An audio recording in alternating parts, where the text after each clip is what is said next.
Саламатсыздар ма? Мен химия пәнінің оқытушысы Кененбаева Жадыра Жұманқұлқызы.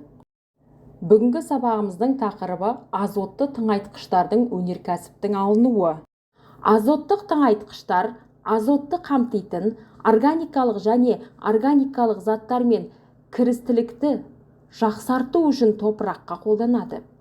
Азот өсімдіктің өмірінің негізгі элементі болып табылады. Ол дақылдардың өсуі мен метаболизміне әсер етеді. Оларды пайдалы және қоректі компоненттер қанықтырады. Бұл топырақтың фитосанитарлық жағдайын тұрақтандыруға мүмкіндік беретін өте күшті зат. Сондай-ақ, егер ол жеткіліксіз болса және дұрыс пайдаланылмаса, кері әсер болады. Азоттық тыңайтқыштар азоттың құрамында бар және олар 5 топқа бөлінеді. Азоттық тыңайтқыштар жіктелуі азоттың әртүрлі тыңайтқышта әртүрлі химиялық нысандарды қабылдауы мүмкін екендігін білдіреді. Азоттың өсімдіктерді өсірудегі рөлі. Негізі азот қорлары топырақта орналасқан және нақты шарттар мен климаттық аймақтарға байланысты шамамен 5% құрайды. Топырақта гумус неғұрлым көп болса, онда ол бай және одан қоректік. Азот құрамында ең кедейлер жеңіл құмды және құмды топырақ болып табылады. Алайда топырақ өте құнарлы болса да, құрамындағы азоттық тек 1% ғана өсімдіктердің тамақтануына қол жетімді болады. Себебі минералды тұздардың шығарылуы мен гумустың ыдырауы өте баяу жүреді. Сондықтан азотты тыңайтқыштар өсімдік шаруашылығына маңызды рөл атқарады. Олардың маңыздылығын төмендетуге болмайды, өйткені оларды пайдаланусыз үлкен және жоғары сапалы өсімдіктерді өсіру өте қиын болады. Азот өсу мен даму үдерісінде маңызды рөл атқаратын цитоплазма мен өсімдік жасушаларының хлорофилдің көптеген витаминдер мен ферменттердің қалыптасуына қатысатын ақуыздың маңыздың құрамдас бөлігі. Осылайша теңдестірілген азот диета өсімдіктегі құнды қоректік заттардың мазмұны мен ақуыз пайызын арттырады. Кірістірілген арттырады да және одан сапасын жақсартады. Азот тыңайтқыштар ретінде пайдаланып, өсімдіктердің өсуін жеделдету, өсімдіктердің амин қышқылдарының қанықтылығы, өсімдік жасушаларының көлемін ұлғайту, кутикулалары мен қабықты азайту, топыраққа енгізілген қорек заттардың минералды үдерісін жеделдету, топырақтың микрофлорасын белсендіру, зиянды организмдерді өндіру, өнімділікті арттыру болып табылады. Өсімдіктерде азот тапшылығын анықтау. Қолданылған азот тыңайтқыштардың саны өсімдіктердің өсірілетін топырағының құрамына тікелей байланысты. Топырақта азоттың жетіспеушілігі тікелей өсірілген дақылдардың өміршеңдігіне әсер етеді. Өсімдіктерде азот болуы олардың пайда болуымен анықталуы мүмкін. Жапырақтары қысқарады, жоғалтады, немесе сарғайып айналады, тез кетеді, өсуі мен дамуы баяулайды, ал жас өскіндер өсіп кетеді. Азоттың жетіспеушілігі жағдайында жеміс ағаштары нашар тамырланады, жемістер таяз және құлап кетеді. Тас ағаштарында азот тапшылығының қабықтың қызаруына әкеледі. Тым қышқыл топырақ пен жеміс-жидек ағаштарының шамадан тыс шөптері азоттың ашуын тудыруы мүмкін. Аммоний нитраты тиімді тыңайтқыш. Ақ мөлдір түйіршіктер түрінде шамамен 35% азоты бар. Негізінде қолданыс ретінде және таңу үшін пайдаланады. Аммоний нитратының әсіресе топырақтың ерітіндісінің жоғары концентрациясы бар нашар ылғалдардың жерлерінде тиімді. Қайта өңделетін топырақта тыңайтқыш тиімсіз, себебі ол жер асты сулары мен жауын шашынмен бірге тез сіңіп кетеді. Аммоний нитратының өсімдіктерге әсері сабынның және ағаштың өсуін нығайту болып табылады. Сондай-ақ топырақ қышқылдарының ұлғаюына әкеледі. Сондықтан оны пайдаланған кезде 1 килограмм нитратты 0,7 килограмм мөлшерінде аммоний нитратын бейтараптандырғыш қосу ұсынылады.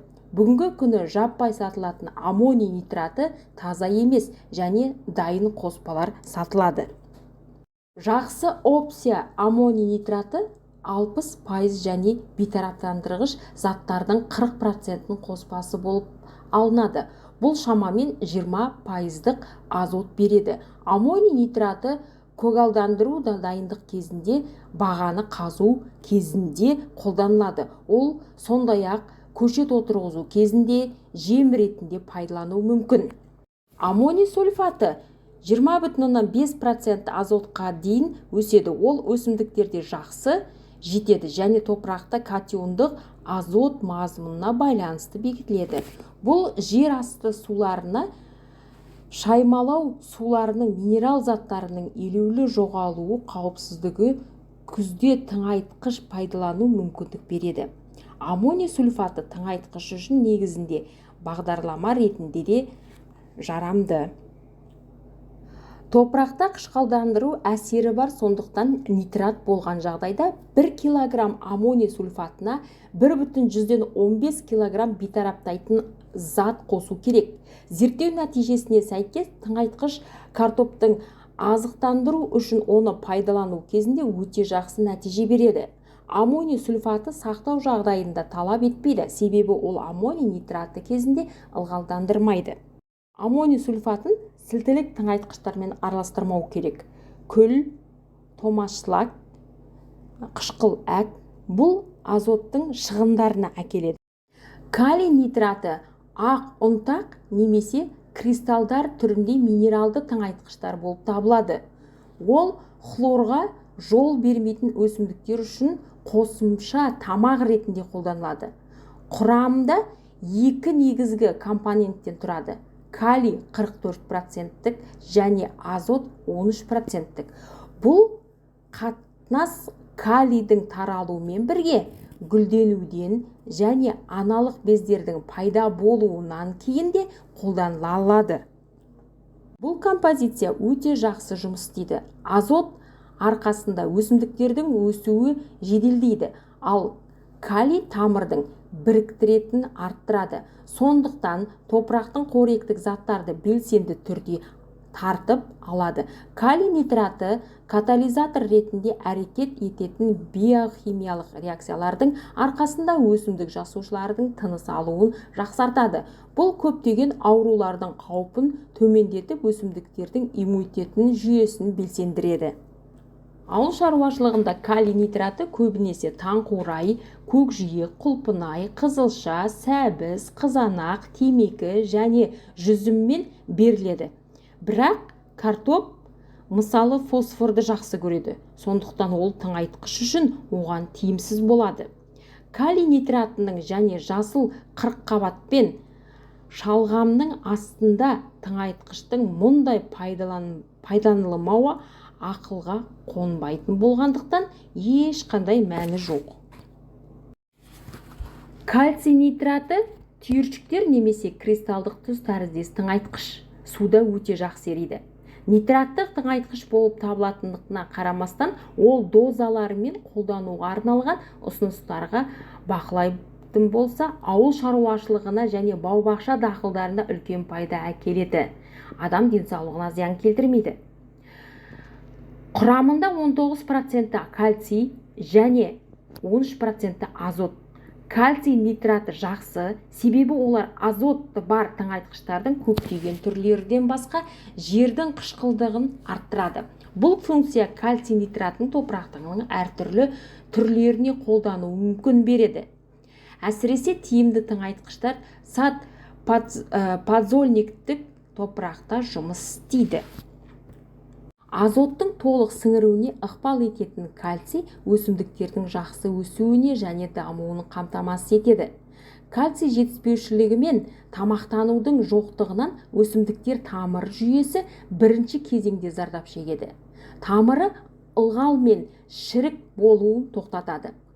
кальций нитратының қолданыстағы екі жиынтығы формасын түйіршіктендіру таңдағанымыз дұрыс. Пайдалану оңай, пайдалану кезінде бүрку жасамайды және ауадан ылғал сіңірмейді. Бүгінгі азоттық тыңайтқыштардың өнеркәсіптігін алыну байланысты тақырыптағы сабағымызды тыңдағандарыңызға рахмет.